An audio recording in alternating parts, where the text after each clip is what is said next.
What is your name and where are you from? My name is Paula Clark and I'm from Springfield, Missouri. And we are in Springfield. This is Galloway Creek Greenway. Creek Greenway, and you're out for a walk? Yes. And do you have a COVID story? You said that you have had it. I have had it. I never was afraid of it. And I think that's because I don't watch the regular news channels at all, and I just had no fear of it. And so I had no fear before I got it. And yeah, I was going out and going to dances and without masks. And I know that there were people who thought that wasn't a good behavior. It wasn't fair to other people, and I felt like other people who are out there dancing, they feel the same way I do, that this is not that scary of a thing. If we are willing to expose ourselves to it, that shouldn't bother anybody else. That was my thinking anyway. So I did, my boyfriend apparently got it and gave it to me. And when I first realized that was probably what I had, I looked on the CDC website, which says this is milder than the flu. Unless you are having some kind of medical problems, you don't need to seek medical attention. So I didn't. The only thing is... What time of year was this? Last October 2020. Okay. And it just takes a long time. I had a low-grade fever, and I was nauseated. No, my stomach hurt a lot of the time. So it wasn't fun, but it was milder than flu, but it just seemed to go on forever. But I have to tell you, I had the London flu back in 1972, right after I got married, and it went on 2 weeks. I thought it was never going to end, and that's how this was. And but I just went to bed and stayed in bed, and eventually, yeah, after I thought I was coming down with it, I had been with my daughter and son-in-law one evening, had dinner there. We didn't hug or kiss or anything, but just by apparently being in the room or whatever, I gave it to them. And my granddaughter was 6. And I know they had it because they were tested, and they knew they had it. And then they were around my niece a day later, and she caught it 2 days after that. So the gestation period seemed to be 2 days. Anyway, so we all had it, and what we did was we had a COVID party.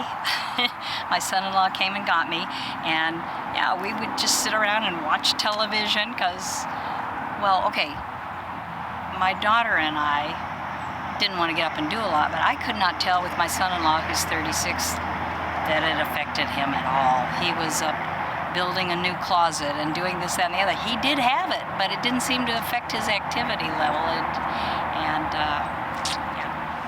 So I never had any fear before. So you had a COVID party with your family, and you all had COVID at the same time? Yeah, we all stayed at their house for, I don't know, 4 or 5 days, because I'd already had it a week before I went over there. And so, you know, we kind of... Well, and my son-in-law's best friend was there too, because he got it too.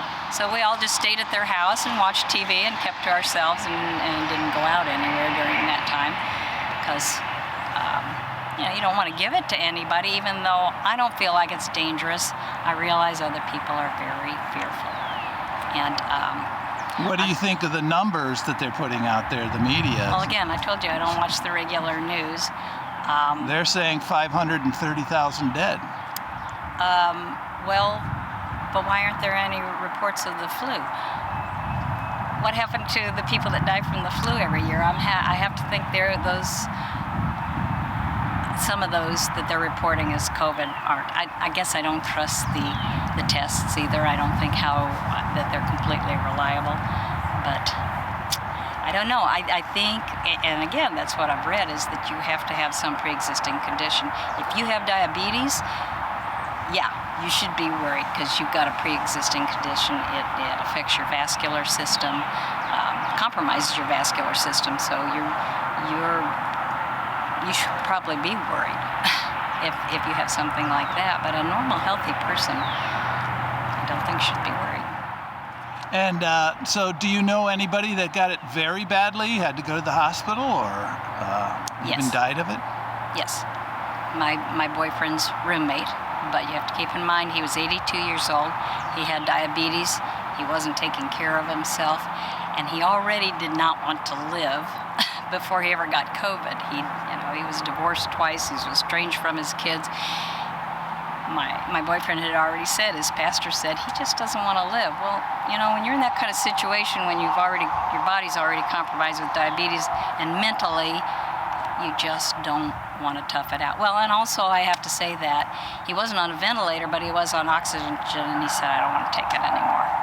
So some of it was his choice. I don't know if he would have died eventually, even if he had stayed on the oxygen. I just don't know. And so what do you think going forward? Do you wear masks now, or do in you places socially where they distance? require, where I'm indoors, and I try to be respectful of people who are fearful, but I also feel sorry for people who are so afraid of something that for a normal, healthy person, it's not anything to be more afraid of than you would be of the regular flu that goes through every year and kills a lot of people. And so going forward, how do you think we are going forward? Are masks going to be the new normal? Are we going? By the way, are you getting any vaccinations yourself? It depends. I'm flying on May 1st. If I have to get a vaccination to fly, I will. And then, but going rather forward, not. I've had it already. And I know if I tell anybody I've had it, they go, well, you can get it again. So I give up. And so going forward, do you think this is the new normal, or are we coming to the end of it? There's a new variant out there, the UK virus. What do you think? What's in it for our future? We've already had it 1 year recently, the anniversary of 1 year of it being declared a pandemic. What should we expect? I don't know. I don't know. I can't make that kind of prediction. If I were in charge, I would unmask everybody. And you would unmask everybody? Yeah. And I know that sounds heartless, but I would just let people build up their immunities and let it run its course, like we do with regular flus. Very good. I thank you so much. It's the 16th of March. We're here in Springfield, Missouri. Thank you very much. Thank you.